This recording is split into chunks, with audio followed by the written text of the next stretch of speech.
ਚਰਚਾ ਚੈਨਲ ਉੱਤੇ ਆਏ ਸਰੋਤਿਆਂ ਦਾ ਅਸੀਂ ਤਹਿ ਦਿਲੋਂ ਸਵਾਗਤ ਕਰਦੇ ਹਾਂ। ਪਿਛਲੀ ਵੀਡੀਓ ਭਾਗ 10ਵੇਂ ਵਿੱਚ ਆਪਾਂ ਲਿਸਟ ਬਾਰੇ ਸਮਝਿਆ ਸੀ। ਅੱਜ ਦੀ ਸਭਾ ਵਿੱਚ ਵੀ ਆਪਾਂ ਲਿਸਟ ਨਾਲ ਸੰਬੰਧਿਤ ਕੁਝ ਹੋਰ ਜਾਣਕਾਰੀ ਬਾਰੇ ਸਮਝਾਂਗੇ। ਜੇਕਰ ਤੁਸੀਂ ਪਿਛਲੀ ਵੀਡੀਓ ਨਹੀਂ ਦੇਖੀ ਤਾਂ ਪਹਿਲਾਂ ਉਸ ਨੂੰ ਜ਼ਰੂਰ ਦੇਖ ਲੈਣਾ। ਸਭ ਤੋਂ ਪਹਿਲਾਂ ਦੇਖਾਂਗੇ ਆਰਡਰਿੰਗ ਆਫ ਲਿਸਟ ਐਲੀਮੈਂਟਸ, ਜਿਸ ਦਾ ਮਤਲਬ ਹੈ ਕਿ ਲਿਸਟ ਵਿੱਚ ਪਈ ਜਾਣਕਾਰੀ ਜਾਂ ਡੇਟਾ ਵੈਲਿਊਜ਼ ਨੂੰ ਸੁਚੱਜੇ ਢੰਗ ਨਾਲ यानी कि प्रॉपर एंड सिस्टमैटिक तरीके नाल जमा करना ਜਾਂ अरेंज करना ਤਾਂ ਜੋ जल्दी ਅਤੇ सही ढंग नाल लिस्ट उत्ते ਵੱਖ-ਵੱਖ ऑपरेशंस जिवें लिस्ट ਵਿੱਚ मौजूद डेटा वैल्यूज़ ਨੂੰ प्रिंट करना ਜਾਂ ਉਹਨਾਂ ਉੱਤੇ मैथमैटिकल कैलकुलेशंस ਕੀਤੀਆਂ ਜਾ ਸਕਣ। ਪਾਈਥਨ ਅੰਦਰ ਅਜਿਹਾ ਕਰਨ ਲਈ ਕੁਝ ਇਨਬਿਲਟ ਮੈਥਡ ਮੌਜੂਦ ਹਨ। ਪਹਿਲਾ ਰਿਵਰਸ ਮੈਥਡ। ਰਿਵਰਸ ਮੈਥਡ ਦੀ ਮਦਦ ਨਾਲ ਦਿੱਤੀ ਗਈ ਲਿਸਟ ਨੂੰ ਉਲਟਾਇਆ ਭਾਵ ਰਿਵਰਸ ਕੀਤਾ ਜਾਂਦਾ ਹੈ।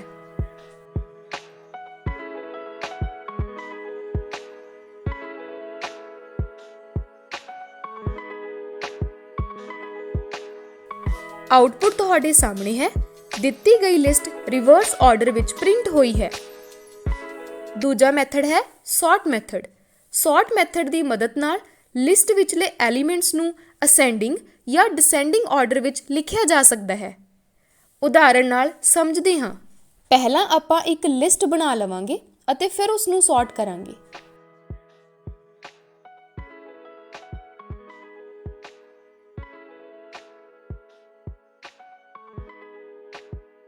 ਜਿਵੇਂ ਤੁਸੀਂ ਦੇਖ ਸਕਦੇ ਹੋ ਕਿ ਸੌਰਟ ਮੈਥਡ ਵਰਤਣ ਨਾਲ ਲਿਸਟ ਅਸੈਂਡਿੰਗ ਆਰਡਰ ਵਿੱਚ ਆ ਗਈ ਹੈ। ਪਰ ਜੇਕਰ ਤੁਸੀਂ ਲਿਸਟ ਨੂੰ ਡਿਸੈਂਡਿੰਗ ਆਰਡਰ ਵਿੱਚ ਦੇਖਣਾ ਚਾਹੁੰਦੇ ਹੋ ਤਾਂ ਕੋਡ ਵਿੱਚ ਹਲਕਾ ਜਿਹਾ ਬਦਲਾਵ ਕਰਨਾ ਪਵੇਗਾ। ਸੌਰਟ ਮੈਥਡ ਵਰਤਦੇ ਸਮੇਂ ਰਿਵਰਸ ਨਾਮ ਦੇ ਪੈਰਾਮੀਟਰ ਅੰਦਰ ਟਰੂ ਅਸਾਈਨ ਕਰਨ ਨਾਲ ਲਿਸਟ ਡਿਸੈਂਡਿੰਗ ਆਰਡਰ ਵਿੱਚ ਆ ਜਾਵੇਗੀ।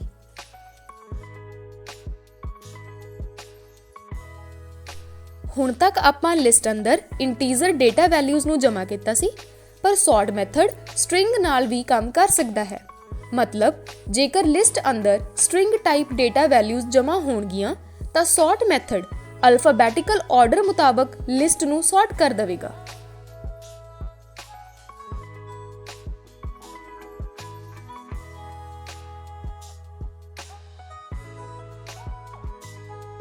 सॉर्ट मैथड वरतदे समय एक गल दा होर ध्यान रखना है कि लिस्ट अंदर हमेशा इक्को तरह दीयां डेटा वैल्यूज होणियां चाहीदियां हन। जिवें देखो मैं लिस्ट बना के उस अंदर इंटीजर ਅਤੇ स्ट्रिंग टाइप डेटा वैल्यूज इकट्ठियां जमा कीतियां।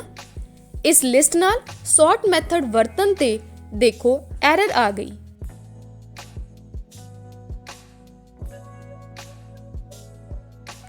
अगले मैथड ਦਾ ਨਾਮ ਹੈ ਸੌਰਟਡ ਮੈਥਡ। ਸੌਰਟਡ ਮੈਥਡ ਅਤੇ ਸੌਰਟ ਮੈਥਡ ਦਾ ਕੰਮ ਇੱਕੋ ਹੈ, ਪਰ ਦੋਨਾਂ ਵਿੱਚ ਇੱਕ ਅੰਤਰ ਹੈ ਜੋ ਆਪਾਂ ਇੱਕ ਉਦਾਹਰਣ ਰਾਹੀਂ ਸਮਝਾਂਗੇ।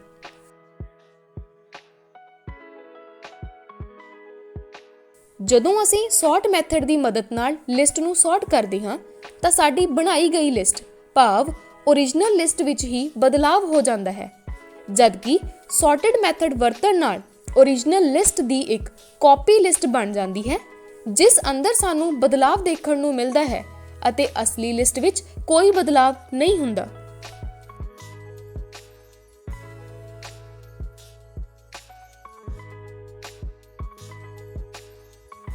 ਤਾਂ ਇਹ ਸੀ ਸਭ ਤੋਂ ਜ਼ਿਆਦਾ ਵਰਤੋਂ ਵਿੱਚ ਆਉਣ ਵਾਲੇ 3 ਆਰਡਰਿੰਗ ਇਨਬਿਲਟ ਲਿਸਟ ਮੈਥਡਸ। ਅੱਗੇ ਸਮਝਾਂਗੇ aliasing and cloning of list object ਬਾਰੇ। ਪਹਿਲਾਂ ਦੇਖਦੇ ਹਾਂ ਅਲਾਈਸਿੰਗ ਕੀ ਹੁੰਦਾ ਹੈ। ਜਿਵੇਂ ਆਪਣੇ ਕੋਲ ਇੱਕ ਲਿਸਟ ਹੈ, ਆਪਾਂ ਇਸ ਲਿਸਟ ਦਾ ਇੱਕ ਹੋਰ ਰੈਫਰੈਂਸ ਵੇਰੀਏਬਲ ਬਣਾ ਦਈਏ, ਭਾਵ ਇੱਕ ਹੋਰ ਵੇਰੀਏਬਲ ਬਣਾ ਦਈਏ ਜੋ ਇਸੇ ਲਿਸਟ ਨੂੰ ਪੁਆਇੰਟ ਕਰੇਗਾ। ਜਿਵੇਂ ਕਿ ਇਹ ਦੋਨੋਂ L1 ਅਤੇ L2 ਵੇਰੀਏਬਲ ਇੱਕੋ ਲਿਸਟ ਨੂੰ ਪੁਆਇੰਟ ਕਰ ਰਹੇ ਹਨ, ਤਾਂ ਜੇ ਮੈਂ ਦੋਨਾਂ ਵਿੱਚੋਂ ਕਿਸੇ ਵੀ ਇੱਕ ਵੇਰੀਏਬਲ ਰਾਹੀਂ ਲਿਸਟ ਵਿੱਚ ਕੋਈ ਵੀ ਬਦਲਾਵ ਕਰਾਂਗੀ ਤਾਂ ਦੂਜੇ ਵੇਰੀਏਬਲ ਵਿੱਚ ਵੀ ਬਦਲਾਵ ਆ ਜਾਵੇਗਾ। ਇਸ ਨੂੰ ਕਿਹਾ ਜਾਂਦਾ ਹੈ ਅਲਾਈਸਿੰਗ ਆਫ ਲਿਸਟ ਆਬਜੈਕਟ। ਇਸ ਨੂੰ IDE ਉੱਤੇ ਵੀ ਚਲਾ ਕੇ ਦੇਖਦੇ ਹਾਂ।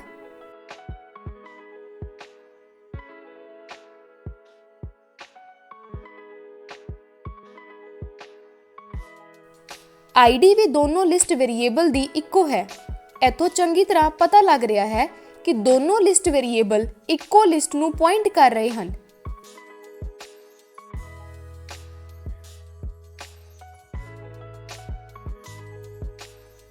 ਪਰ ਕਈ ਵਾਰ ਆਪਾਂ ਇਸ ਤਰ੍ਹਾਂ ਨਹੀਂ ਚਾਹੁੰਦੇ ਕਿ ਇੱਕ ਲਿਸਟ ਵੇਰੀਏਬਲ ਵਿੱਚ ਬਦਲਾਵ ਕਰਨ ਤੇ ਦੂਜੇ ਲਿਸਟ ਵੇਰੀਏਬਲ ਵਿੱਚ ਵੀ ਬਦਲਾਵ ਆ ਜਾਵੇ।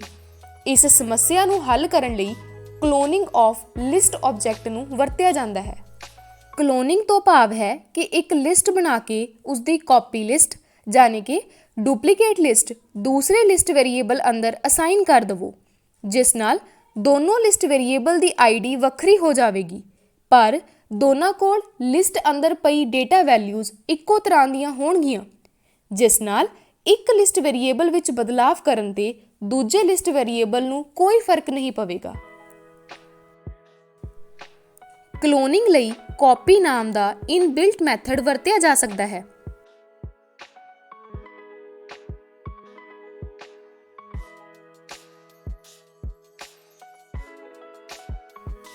ਤੁਸੀਂ ਦੇਖ ਸਕਦੇ ਹੋ ਕਿ ਦੋਨੋਂ ਲਿਸਟ ਵੇਰੀਏਬਲ ਦੀ ਆਈਡੀ ਅਲੱਗ ਹੈ। ਉਮੀਦ ਹੈ ਕਿ ਤੁਸੀਂ ਅਲਾਈਸਿੰਗ ਅਤੇ ਕਲੋਨਿੰਗ ਬਾਰੇ ਸਮਝ ਗਏ ਹੋਵੋਗੇ।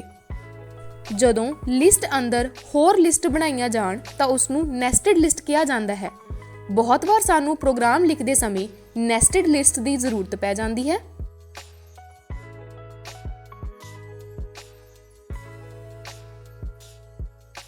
ਇਸ ਵਿੱਚ ਆਪਾਂ ਇੰਡੈਕਸ ਨੰਬਰ ਦੀ ਮਦਦ ਨਾਲ ਡੇਟਾ ਵੈਲਿਊਜ਼ ਨੂੰ ਦੇਖ ਸਕਦੇ ਹਾਂ।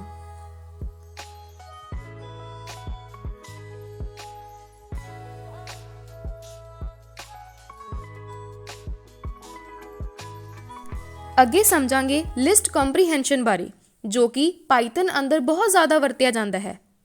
ਲਿਸਟ ਕੰਪਰੀਹੈਂਸ਼ਨ ਪਾਈਥਨ ਅੰਦਰ ਲਿਸਟ ਬਣਾਉਣ ਜਾਂ ਵਰਤਣ ਦਾ ਬਹੁਤ ਸੌਖਾ ਅਤੇ ਛੋਟਾ ਤਰੀਕਾ ਹੈ। ਜਿੱਥੇ ਤੁਸੀਂ ਲਿਸਟ ਦਾ ਕੋਈ ਪ੍ਰੋਗਰਾਮ 4 ਤੋਂ 5 ਲਾਈਨਾਂ ਵਿੱਚ ਲਿਖੋਗੇ, ਲਿਸਟ ਕੰਪਰੀਹੈਂਸ਼ਨ ਦੀ ਮਦਦ ਨਾਲ ਉਸ ਨੂੰ ਇੱਕ ਲਾਈਨ ਵਿੱਚ ਖਤਮ ਕੀਤਾ ਜਾ ਸਕਦਾ ਹੈ। ਆਪਾਂ ਲਿਸਟ ਕੰਪਰੀਹੈਂਸ਼ਨ ਨੂੰ ਕੁਝ ਪ੍ਰੋਗਰਾਮ ਬਣਾ ਕੇ ਸਮਝਾਂਗੇ। ਪਹਿਲਾ, ਲਿਸਟ ਵਿੱਚ ਪਏ ਹਰ ਡੇਟਾ ਵੈਲਿਊ ਨੂੰ 2 ਨਾਲ ਗੁਣਾ ਭਾਵ ਮਲਟੀਪਲਾਈ ਕਰਵਾਉਣਾ ਹੈ। ਇਸ ਪ੍ਰੋਗਰਾਮ ਅੰਦਰ ਆਪਾਂ ਪਹਿਲਾਂ ਲਿਸਟ ਬਣਾਵਾਂਗੇ ਅਤੇ ਅੱਗੇ ਆਪਾਂ ਨੂੰ ਫੋਰ ਲੂਪ ਵਰਤਣੀ ਪਵੇਗੀ।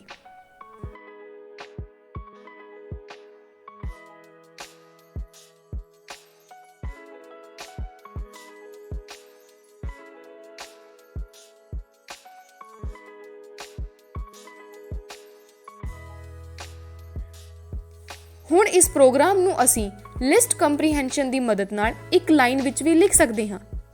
ਸਭ ਤੋਂ ਪਹਿਲਾਂ ਐਕਸਪ੍ਰੈਸ਼ਨ ਲਿਖੋ, ਮਤਲਬ ਆਪਾਂ ਹਰ ਡੇਟਾ ਵੈਲਿਊ ਨੂੰ 2 ਨਾਲ ਗੁਣਾ ਕਰਵਾਉਣਾ ਹੈ। ਫਿਰ ਫੋਰ ਲੂਪ ਦਾ ਸਿੰਟੈਕਸ ਲਿਖੋ, ਜਿਸ ਬਾਰੇ ਅਸੀਂ ਤੁਹਾਨੂੰ ਪਿਛਲੀ ਵੀਡੀਓ ਅੰਦਰ ਦੱਸਿਆ ਸੀ। ਆਉਟਪੁੱਟ ਤੁਹਾਡੇ ਸਾਹਮਣੇ ਹੈ ਤੇ ਤੁਸੀਂ ਦੇਖ ਸਕਦੇ ਹੋ ਕਿ ਲਿਸਟ ਕੰਪਰੀਹੈਂਸ਼ਨ ਨੂੰ ਵਰਤਣਾ ਕਿੰਨਾ ਸੌਖਾ ਅਤੇ ਫਾਇਦੇਮੰਦ ਹੈ। ਇੱਕ ਹੋਰ ਪ੍ਰੋਗਰਾਮ ਬਣਾ ਕੇ ਦੇਖਦੇ ਹਾਂ। ਲਿਸਟ ਅੰਦਰ ਮੌਜੂਦ ਈਵਨ ਨੰਬਰ ਪ੍ਰਿੰਟ ਕਰਵਾਉਣੇ ਹਨ।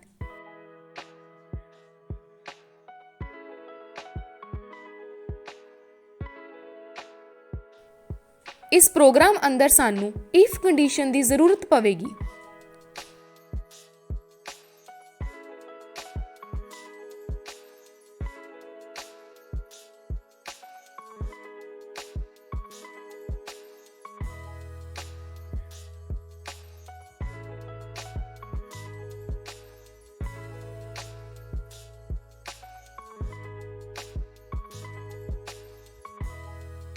ਲਿਸਟ ਕੰਪਰੀਹੈਂਸ਼ਨ ਵਿੱਚ ਫੋਰ ਲੂਪ ਤੋਂ ਬਾਅਦ ਈਵਨ ਨੰਬਰ ਵਾਲੀ ਕੰਡੀਸ਼ਨ ਲਿਖ ਦਵੋ। ਲਿਸਟ ਅੰਦਰ ਪਏ ਸਾਰੇ ਈਵਨ ਨੰਬਰ ਤੁਹਾਡੇ ਸਾਹਮਣੇ ਹਨ। ਇਸ ਨਾਲ ਅਸੀਂ ਅੱਜ ਦੀ ਸਭਾ ਇੱਥੇ ਹੀ ਖਤਮ ਕਰਦੇ ਹਾਂ। ਉਮੀਦ ਕਰਦੇ ਹਾਂ ਤੁਹਾਨੂੰ ਸਾਡੀ ਪਾਈਥਨ ਪ੍ਰੋਗਰਾਮਿੰਗ ਸਿਖਲਾਈ ਲੜੀ ਵਧੀਆ ਲੱਗ ਰਹੀ ਹੋਵੇਗੀ। ਧੰਨਵਾਦ।